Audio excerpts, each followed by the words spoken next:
Okay, so yeah, one of the biggest issues in the field at the moment seems to be around replication. A lot of these studies aren't necessarily replicating very well, even though you wouldn't know that from kind of the literature. Journals don't want to publish those non-sexy findings, but if you go to conferences, there's a ton of posters out there now showing that these studies maybe aren't replicating that well, which I don't think actually is that surprising or worrying when you consider something as low level as people just like their footfall being in sync as they walk, and something quite high level like how much they like other people, how attracted they feel to them, what they think about other ethnic groups.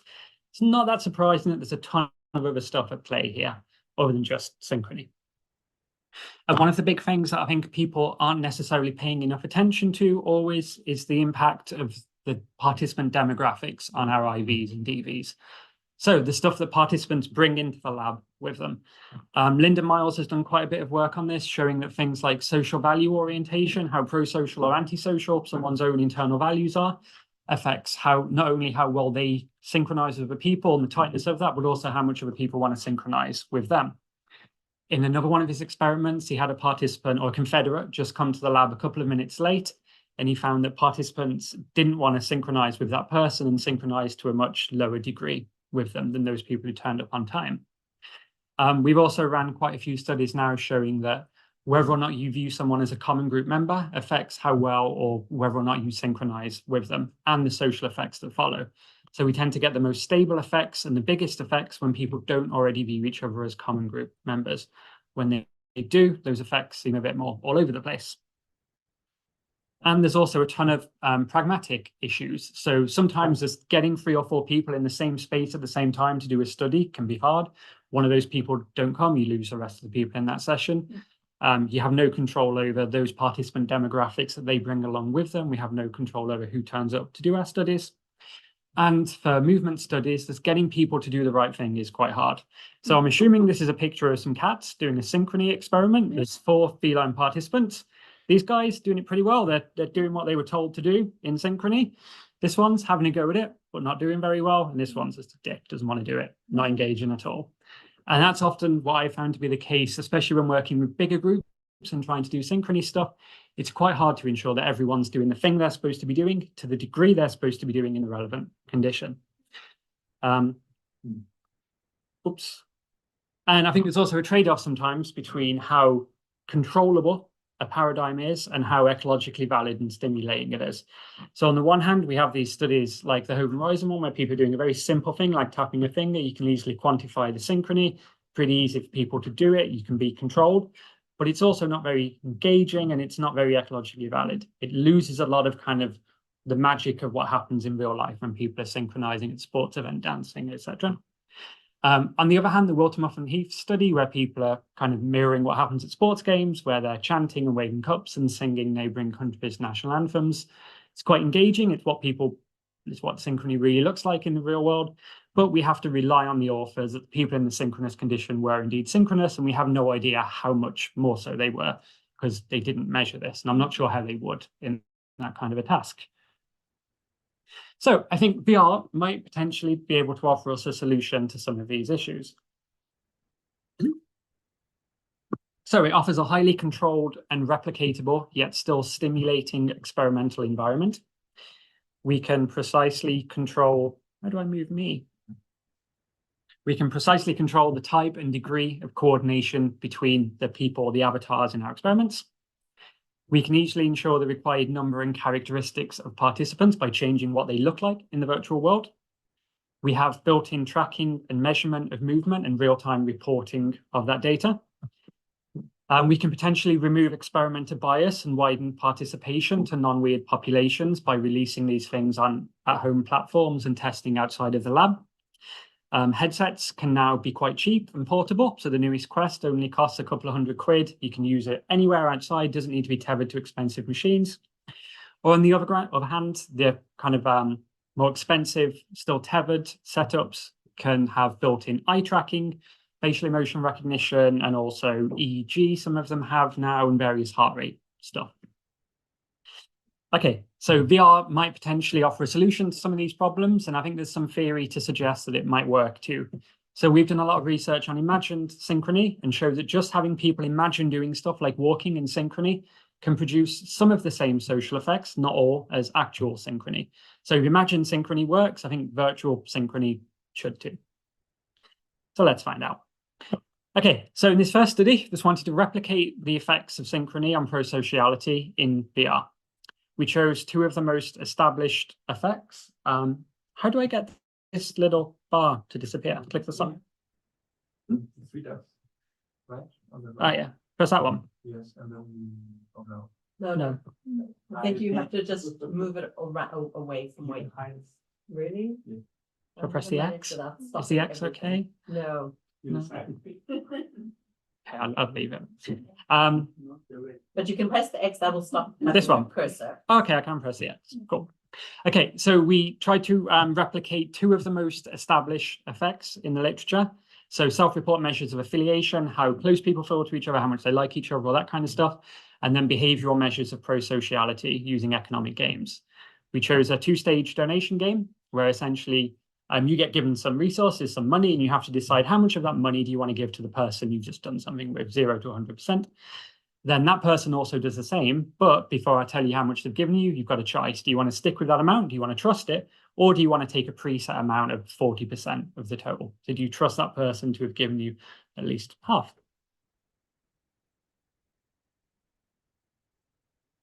Okay, so we had 80 participants in this first experiment. We first learned them to drum at 80% accuracy to a popular song. This is what that looked like.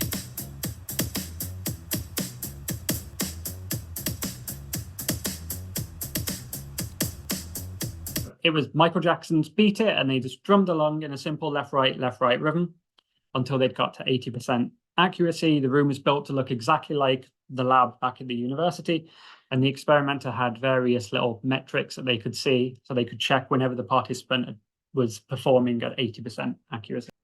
After they'd done that, after they'd learned to drum the rhythm reasonably well, we gave them an avatar that was gender, age, and ethnicity matched, and their job was just to continue drumming along to that rhythm exactly the same as before, but now they've got an avatar doing this either in sync or asynchronously.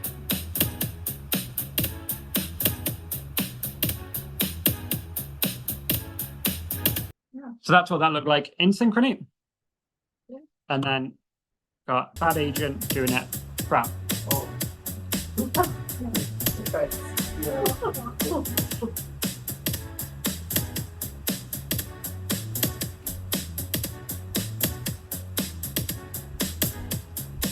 Surprisingly, people were equally as good at doing that, just drumming to that rhythm, regardless of which agent they had, whether they had the one synchronous or asynchronous. We suspected that might kind of mess with people, but no significant difference. People were just as good in both conditions.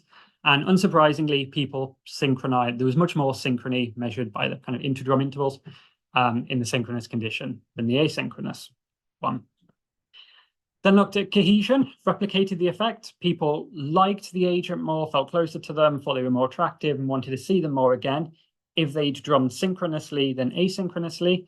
And the tightness in coordination between them predicted that cohesion affiliation results. But we didn't see an effect for the economic game. So either in the first stage, how much money they decided to give to the avatar, or whether they took the avatar's donation before seeing it or kind of cashed out the safe amount. No difference in either. Okay, so coordinating virtual reality can provide a suitable environment to study synchrony. People can do the tasks adequately in VR, and it produces at least some of the same social consequences. So, reasons for the disparity between the self-report stuff and the behavioral economic game stuff. We decided there's got to be free. Any more would be crazy, any less would be lazy. So there's 3 reasons why that could be. The first we thought was that perhaps virtual agents aren't treated the same in an economic game. So there's no kind of utility case for these virtual agents to need money. So perhaps they're treated differently. There's some research that suggests that's the case, but Ken Funukiwara's lab in Taiwan has also done quite a bit of research now suggesting that's not the case, and they are treated similarly.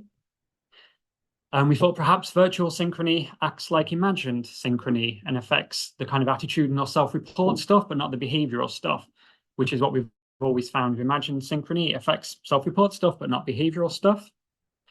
Or it may be that synchrony and behavioral pro-sociality is mediated more by group dynamics.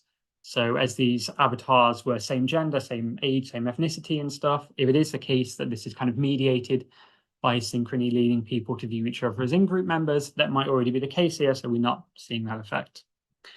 So we aim to replicate this with different music, different drumming patterns, different avatars, and hopefully try and pick apart which of these three explanations this might be.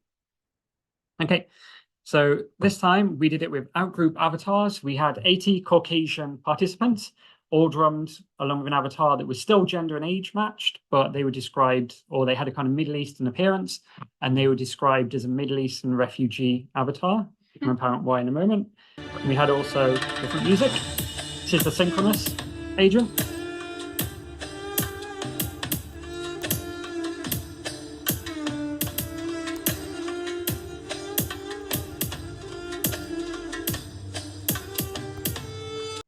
And then again, the man's always the asynchronous one.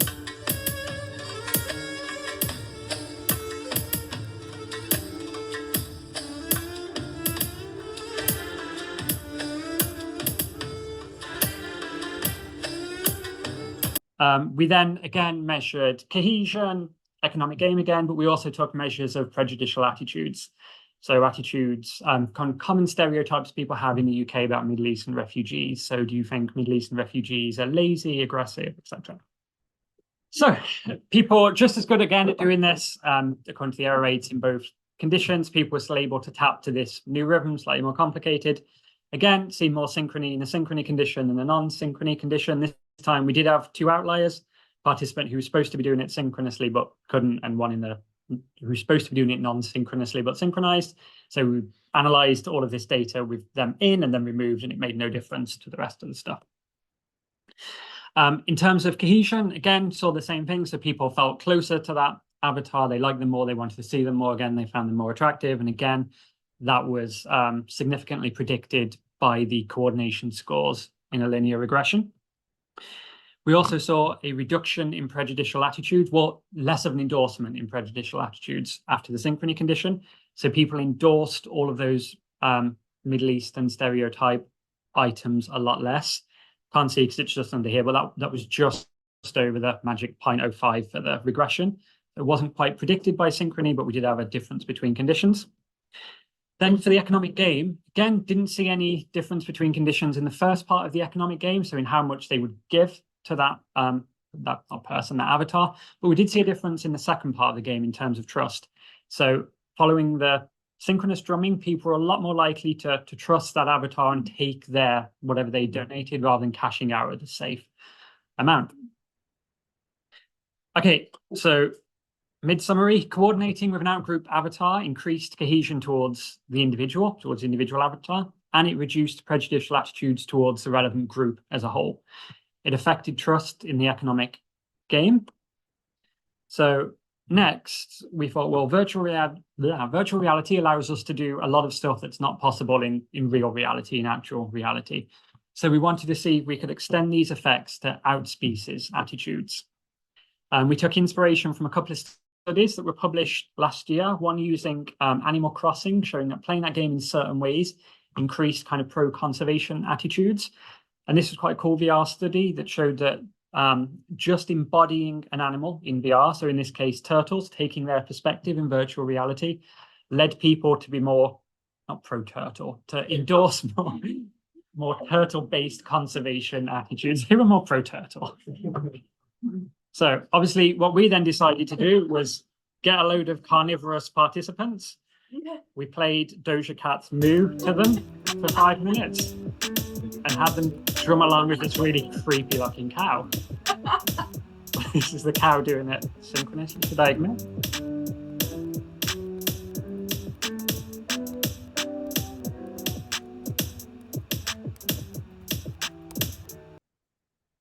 Carnivorous.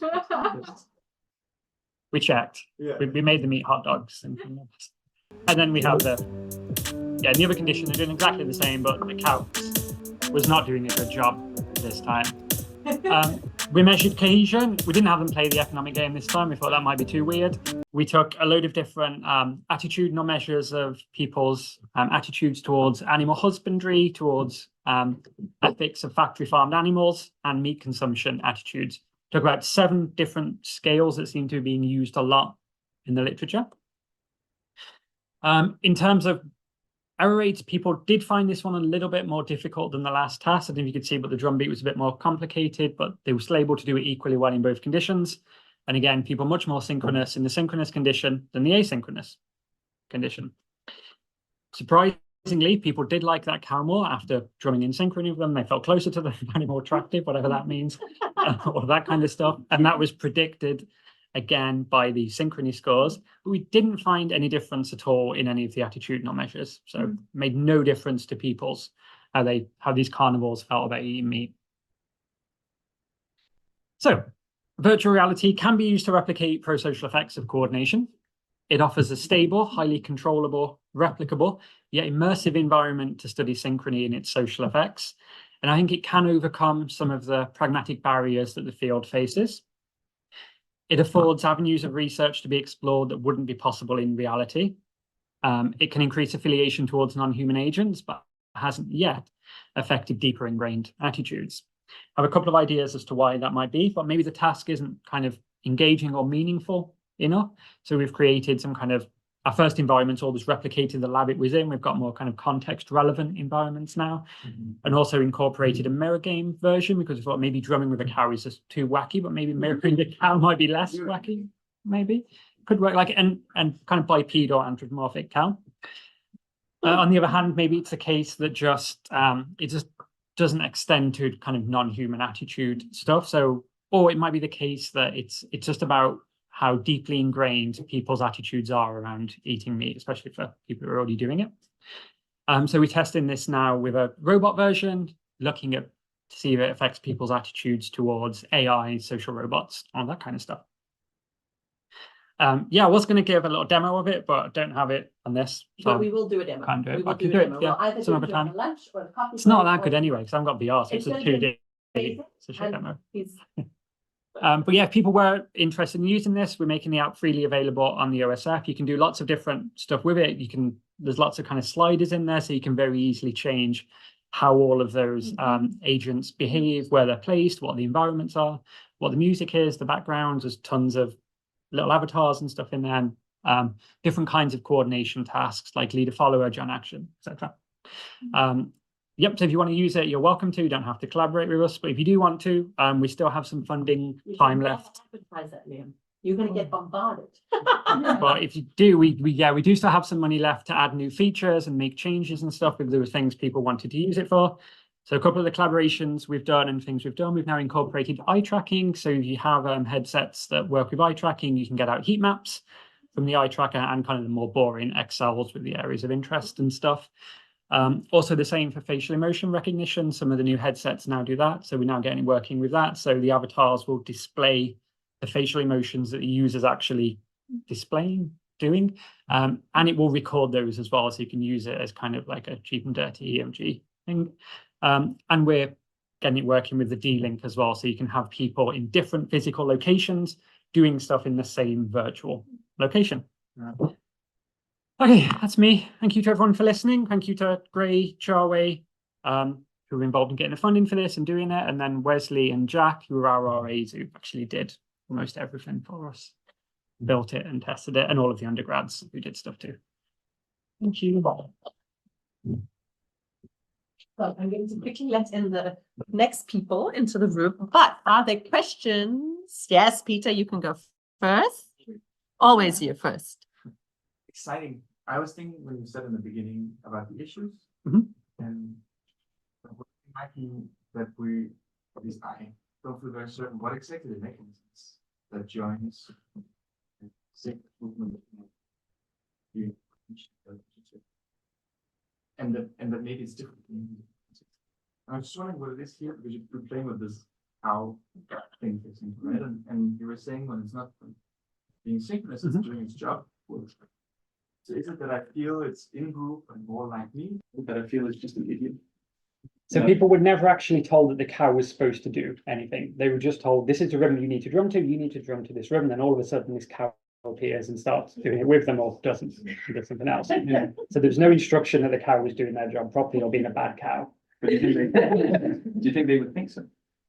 We didn't ask, but probably. I also expected that people would be a lot crappier at doing a task and that the cow would be too distracting for them when it was asynchronous. But yeah, we didn't find that. We were kind of expecting that a little bit. But in terms of mechanism, I personally think it's about groupy type stuff, and that synchrony leads people to start to view themselves and each other as common group members. I'm not sure that would necessarily work with a cow, but maybe. We'll see when we do the demo, right? And would you say that's the mechanism across these countries? No, I think there's probably other mechanisms going on as well. I think that explains some of the results, but I don't think it's necessarily explaining all of the results, because you're still seeing effects sometimes when it's people who are already kind of introduced as common group members. You definitely see less of them, they're less stable, they're less large effects, but you are still seeing them sometimes. So I think there's probably other stuff going on too. Thank you. Go ahead, Julian. Maybe I missed it. I wanted to know how you implemented the synchronous conditions, because my impression is that in that literature we are looking at synchrony as a state, as a result, how much we are in time, but not as a process, how much we are putting efforts into interacting, which I would think the pro-social effect would be into that process. So I wanted to know if there was an interactive algorithm, or it was asynchronous with music, or based on the... So in the synchronous condition, the agent just played in perfect time to the rhythm, or with some error, a little bit of error, but not too much. So they played the rhythm pretty well, and the participant was supposed to do the same, and luckily could do that. So they weren't intending to synchronize, it was incidental synchrony. Yeah. Okay. For the asynchronous one, we have 3 metrics that you can change on the fly. It's how often the agent misses the beat. When they miss the beat, do they just miss it completely, or do they hit the wrong drum? And then the latency, so the frequency, like how far off a miss do they get? So we just piloted the tongue to find a rhythm where it looked like they were still trying to do the same thing, but was just a bit crap. Okay, so the reference is the music, but not the relation with the participants. Yep, they were never told anything about this other avatar, never told what it would do or to do anything with it. It just appeared and started doing stuff. And the behavior of the avatar is not related to the real-time behavior of the participants. Yeah. Yep. In one condition, it's synced to the music, and the other condition, it's synced to the music with a ton of error rates programmed in. Yeah, but there is a leader-follower version as well that can do that. Well, already that's built in. adaptive. Yep. Okay. Yep. So either the agent does its own thing and then the person follows, or the other way around, and it will just mirror what the person's doing with varying degrees of success that you can change on the fly. Nice. One last question from the room. Okay, yeah, go ahead, Marike. Yeah, so I was wondering, could it be the case that, and I will be talking about this tomorrow, so this is where this is coming from, but could it be the case that maybe the rhythm in itself is already so strong, the song, that, you know, the other person or thingy over there is just not having so much of an effect? Do you mean in terms of why the asynchronous one wasn't kind of putting people away? Exactly, yeah. Probably. Yeah, like if they had to more like actual focus on this synchronous or asynchronous thing, find out when they had to drum, well, I guess then you can't really do the asynchronous one.